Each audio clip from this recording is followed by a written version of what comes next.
दोस्तों नमस्कार, मेरा नाम है अनूप आकाश वर्मा और आप देख रहे हैं the reporter Hindi.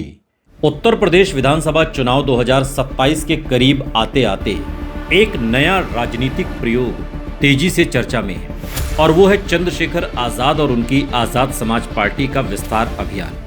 Nagina Lok Sabha seat से 2024 में मिली ऐतिहासिक जीत के बाद चंद्रशेखर आजाद अब केवल एक दलित आंदोलनकारी नेता नहीं बल्कि उत्तर प्रदेश की राजनीति में एक स्वतंत्र राजनीतिक ध्रुव बनने की कोशिश कर रहे हैं। यही कारण है कि वो इन दिनों सत्ता परिवर्तन यात्रा निकाल रहे हैं और दावा कर रहे हैं कि उनकी पार्टी अकेले अपने दम पर बीजेपी सरकार को चुनौती दे सकती है। हालांकि जमीनी हकीकत, जाति समीकरण और पिछले चुनावी आंकड़ों को देखते हुए तस्वीर थोड़ी अलग दिखाई देती है। सबसे पहले पश्चिमी उत्तर प्रदेश को समझना जरूरी है क्योंकि यही चंद्रशेखर आजाद की राजनीति का मुख्य केंद्र है। पश्चिमी उत्तर प्रदेश में लगभग 120 से 130 विधानसभा सीटें मानी जाती हैं, जिनमें सहारनपुर, शामली, मुजफ्फरनगर, बागपत, मेरठ, हापुड़, गाजियाबाद, गौतम बुद्ध नगर, बुलंदशहर, अलीगढ़, हाथरस, आगरा, मथुरा, बिजनौर, अमरोहा, मुरादाबाद, रामपुर और बरेली मंडल के कई जिले शामिल हैं। इसी क्षेत्र में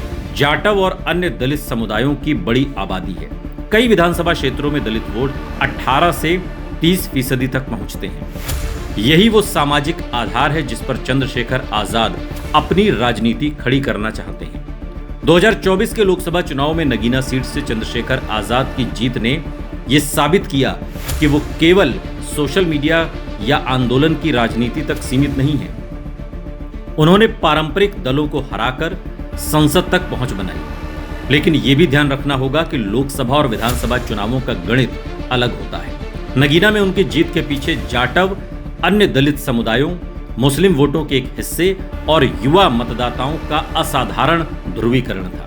पूरे पश्चिमी यूपी में वही स्थिति दोहराना आसान नहीं होगा। यदि विधानसभा स्तर पर विश्लेषण किया जाए तो आजाद समाज पार्टी की सबसे अधिक संभावनाएं बिजनौर, सहारनपुर, मुजफ्फरनगर और मेरठ मंडल के कुछ क्षेत्रों में दिखाई देती है। नगीना, नजीबाबाद, धामपुर, बढ़ापुर, चांदपुर, सहारनपुर देहात, रामपुर, मनिहारन, देवबंद, बेहट, गंगोह, पुरकाजी, खतौली और कुछ शहरी सीटों पर पार्टी का प्रभाव देखा जा सकता है। इन क्षेत्रों में दलित आबादी मजबूत है और चंद्रशेखर आजाद का व्यक्तिगत प्रभाव भी मौजूद है। हालांकि प्रभाव और जीत की संभावना दो अलग बातें हैं। मेरठ मंडल में मेरठ दक्षिण, मेरठ कैंट, हस्तिनापुर, किठौर, सिवाल खास और आसपास के कुछ इलाकों में आजाद समाज पार्टी को सीमित लेकिन उल्लेखनीय समर्थन मिल सकता है। बुलंदशहर, सिकंदराबाद, खुर्जा और अनूप शहर क्षेत्र में भी दलित वोटों के कारण पार्टी की मौजूदगी महसूस की जा सकती है। आगरा मंडल में जाटव समुदाय की बड़ी आबादी है, लेकिन यहाँ बहुजन समाज पार्टी का पुराना प्रभाव और बीजेपी की मजबूत संगठनात्मक संरचना चंद्रशेखर के विस्तार को सीमित करती है। सबसे महत्वपूर्ण प्रश्न ये है कि क्या चंद्रशेखर आजाद अकेले दम पर सीटें जीत सकते हैं? वर्तमान राजनीतिक परिस्थितियों में यदि आजाद समाज पार्टी अकेले चुनाव लड़ती है तो उसके लिए 403 सीटों पर प्रभावी मुकाबला करना बेहद कठिन होगा। संगठन, बूथ संरचना, वित्तीय संसाधन और स्थानीय नेतृत्व के मामले में पार्टी अभी बीजेपी, समाजवादी पार्टी और कांग्रेस से काफी पीछे है।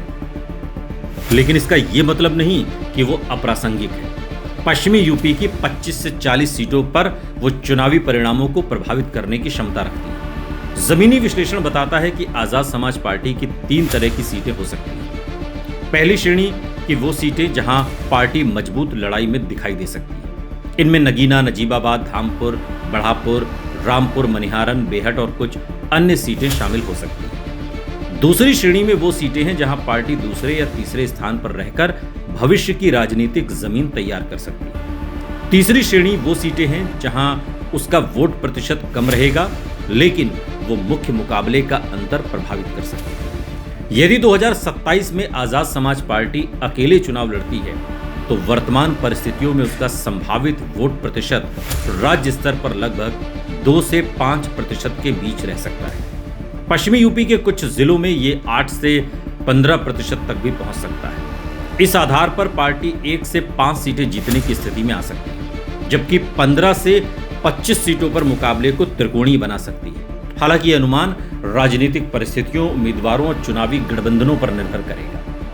अब सबसे बड़ा सवाल यह है कि चंद्रशेखर आजाद बीजेपी को ज्यादा नुकसान पहुंचाएंगे या समाजवादी पार्टी कांग्रेस गठबंधन? इसका जवाब सीट दर सीट बदलता है। जिन क्षेत्रों में दलित और मुस्लिम वोट एक साथ सपा कांग्रेस गठबंधन के पक्ष में जा सकते हैं, वहां आजाद समाज पार्टी विपक्षी वोटों में सेंध लगा सकती है और इसका अप्रत्यक्ष लाभ बीजेपी को मिल सकता है। दूसरी ओर जिन सीटों पर बीजेपी का मुकाबला सीधे दलित असंतोष से है, वहां चंद्रशेखर बीजेपी के वोट नहीं बल्कि उसके संभावित समर्थकों को प्रभावित कर सकते हैं। इसलिए यह कहना कि वो केवल एक पक्ष को नुकसान पहुंचाएंगे पूरी तरह सही नहीं।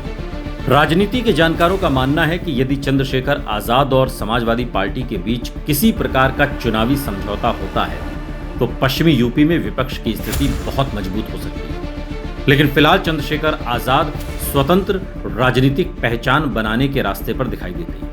वो बार बार ये संदेश देने की कोशिश कर रहे हैं कि दलित राजनीति को केवल बहुजन समाज पार्टी तक सीमित नहीं रहना चाहिए और एक नया नेतृत्व उभर चुका है। 2027 के चुनाव में आजाद समाज पार्टी की सबसे बड़ी ताकत चंद्रशेखर आजाद की व्यक्तिगत लोकप्रियता, युवा दलित मतदाताओं में उनकी स्वीकार्यता और आंदोलनकारी छवि होगी। वहीं सबसे बड़ी कमजोरी संगठनात्मक ढांचा, संसाधनों की कमी और राज्यव्यापी नेटवर्क का अभाव। इसलिए जमीनी वास्तविकता ये कहती है कि 2027 में आजाद समाज पार्टी पूरे उत्तर प्रदेश की सत्ता अपने दम पर हासिल करने की स्थिति में दिखाई नहीं देती। लेकिन पश्चिमी उत्तर प्रदेश की कई सीटों पर वो चुनावी समीकरण बदलने, मुकाबले को त्रिकोणीय बनाने और कुछ सीटों पर जीत दर्ज करने की क्षमता जरूर रखती है। यही कारण है कि बीजेपी, समाजवादी पार्टी और कांग्रेस तीनों ही चंद्रशेखर आजाद की राजनीति पर लगातार नजर बनाए हुए हैं, क्योंकि कई सीटों पर उनका प्रभाव जीत और हार के बीच का अंतर साबित हो सकता है।